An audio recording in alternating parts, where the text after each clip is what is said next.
Sam Samerstein here with Fox 11 News. As always, Fox likes to be right on top of breaking news tonight. A special report. We're breaking a news story here, folks. Sexual violence is a problem. Yes, it's true, and we've got our hands on some groundbreaking research that provides solutions for how to prevent yourself from being attacked. So, how do you prevent these things from happening? How do you prevent sexual violence? What can women do to keep themselves safe? How do women keep safe from sexual violence? Well, the experts have conducted research and told us that women should jog only on main, well-lit roads, never hitchhike, never remain alone in laundry rooms, mail rooms, classrooms, or apartment garages, never use isolated bus stops, use caution in conversation with strangers, take self-defense courses, always carry mace and pepper spray, never be aware of the surrounding at all times, never accept drinks from strangers at bars, never leave the drinks unattended, or for that matter, just shouldn't drink at all. They should watch what they say, who they say it to, how they look, how they walk, how they eat, how they smell, and for heaven's sakes, should not smile at a guy unless they intend to have sex with him. Most men who rape don't think that what they did was wrong. They think it wasn't rape. It was sex. This is even true of some of the men convicted of the most violent and brutal rapes in our society. They're able to rationalize their wrongdoing so that it seems that they were in the right. How is it that they find this so easy to do? Well, it's the fact that so many of the men who surround them, their friends, their family, their teachers, help build up that lie. Build the story that some women do, at times, deserve to be raped. We do this through the words we use to describe women, the way we talk about women's bodies as if they're pieces of meat, and through the silence when other men reinforce those lies. When we're quiet, we don't say anything. Because of the way racism works in our culture, women of color are also considered at times to be rapeable because of the racist stereotypes that they're exotic or hypersexual. The research shows that men's social groups tell each other that with these kind of women that aren't deserving of respect, that it's okay to force them into sex. Now, this is how myths about women asking for it by wearing a short skirt develop. It's how a group of men standing around objectifying women, yelling, "Show us your tits" off the balcony in Isla Vista, legitimizes the notion that women are not deserving of respect, that some women are less. These men who surround the rapist and provide him with what researchers call a vocabulary of adjustment. It's a strategy for explaining his violent actions in a way that doesn't change his views of himself as a normal, respectable person. In other words, the vocabulary of adjustment allows the rapist to think that what he's doing is okay. Now, I'd like to discuss a bit how race factors into sexual violence. We have to remember that as part of racism in the United States, women of color have been subject to sexual violence at exceptionally high rates. Let's think about a couple of examples from U.S. history.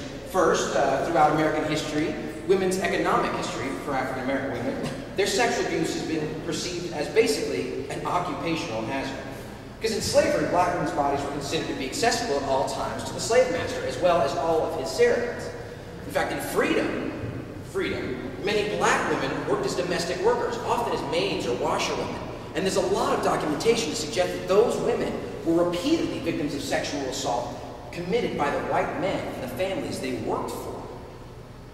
Another example historically is the American westward expansion and genocide of Native American women. Women were specifically targeted for destruction because they reproduced the next generation of Native communities. Another important thing to remember is that these racist and sexist parts of our past are still very much part of our present. The systematic oppression of people of color is required they protect themselves from a hostile and racist white culture. For women of color, this means they continue to be dually charged with protecting themselves from a white racist world and from a male sexist world. A tremendous burden is placed on their shoulders as they're often asked to protect their race, but at the cost of protecting themselves. And now, if you will, take a journey with me back, all the way back, to 1996.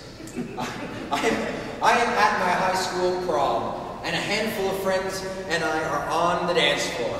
We are having a great time, and then a very popular song at the time comes on.